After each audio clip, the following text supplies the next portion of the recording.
Hi guys! Welcome back to my vlog. So, after a long hours of work and travel, finally, nakarating na kami dito sa Siama Hotel. So, ito talaga yung pinili naming tutulugan namin ngayong gabi kasi we feel so tired. Napakahaba nung biniyahe namin from Manila. Tignan mo naman, guys, gabi na kami nakarating dito. Pero, in fairness, napakatahimik at malamig ang hangin at ramdam mo agad yung relaxing vibes ng paligid. So, pagdating namin, guys, diretso check-in agad kami for this stay. Wala nang paligoy-ligoy. We choose the double deck room na good for 4 packs para sa amin 4. So, hindi na rin ako nag-separate ng room. So, sumama na ako sa 3 kong kaibigan. So, yung rate niya is 12,000 per room. Pero dahil naka-discount kami, nakuha lang namin siya ng 8,000 yung room per night. So, pagpasok pa lang guys, makikita mo na agad na napakalawak nung kwarto namin.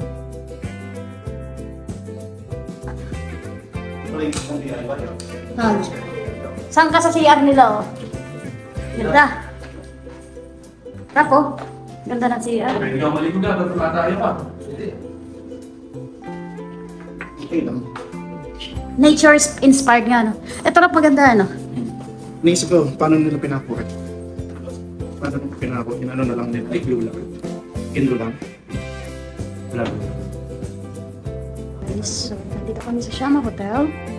And, maganda kasi yung room kaya ako so, tutulog pa rin. Malaki. Simple lang yung room, talagang tulugan lang. May isa ako napansin lang walang TV dito. Kasi siguro ang purpose talaga ng hotel na ito is for you to rest, disconnect, and just enjoy the environment. So, it's not the type of stay na nakatutok ka lang sa screen. Dito, you're meant to recharge. So, after setting down sa room, hindi na kami nagtagal guys. Lumabas agad kami papunta sa poolside area. Grabe, sobrang ganda at very relaxing talaga ng ambience niya. Yung pool, ang mga nakapaligid sa kanya ay puro mga halaman at presko yung hangin at sobrang tahimik as in. So, parang napakasolim ng lugar na ito. Kaupo kami sa gilid ng swimming pool. Pa-relax lang and ini-enjoy yung tahimik na gabi. Nagkwentuhan kami about life, about our dreams, and the things we still want to achieve. Minsan kasi, yun lang ang kailangan. Yung space, yung peace, at yung kasama mo. Walang distractions, just you and your thoughts with the people you care about. Good morning guys. Nandito kami sa Siama.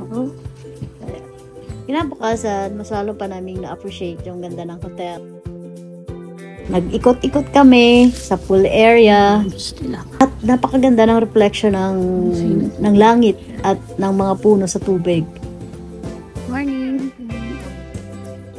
Pasok ka sa room para makita mo yung... Ay, sa inyo to, sir. Para may ano ka. Ito. Sweet ba to? Or... Hindi, yung suite sa taas. Ito. Ito, ordinary room lang. Na triple share. So, ito guys, yung ano. Pasensya na, magulo. Yan. Pakipasok ako, no? Ayan. Minsan, nagbablog po. Thank you. We went to the reception area also. Ang interiors niya, very minimalist, pero elegant. And very nature-inspired siya. We also had a chance to take a look at the other rooms. Lahat consisted sa theme, simple, cozy, and designed for rest and relaxation talaga. Parang yung buong hotel talaga, sinasabi sa'yo na, hey, slow down, take a break, and just be in the moment. Hi guys, so today's vlog is, kanila ako ng isang tao dito. Ako nagdala ng kape. Tara guys, dito tayo. Dito tayo.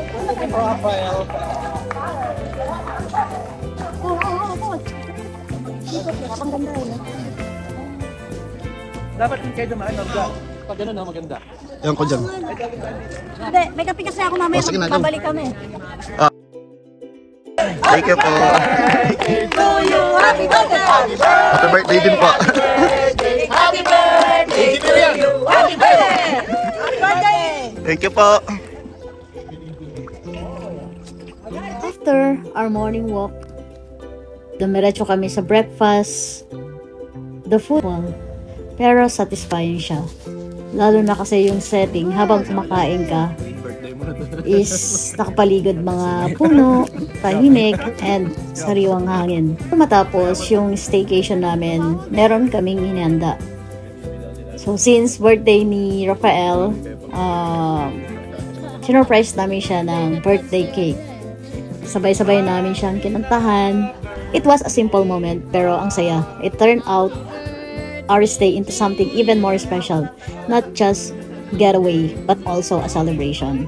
And that's wrap our short but very memorable stay at Shama Hotel. From the cozy room, the peaceful poolside, the nature-inspired design, hanggang sa bonding moments with friends. Sobrang worth it talaga. So this trip reminded us that it's not just about the place, but about the memories we create with the people we're with. Thank you guys for watching. Until our next adventure, see you in the next vlog.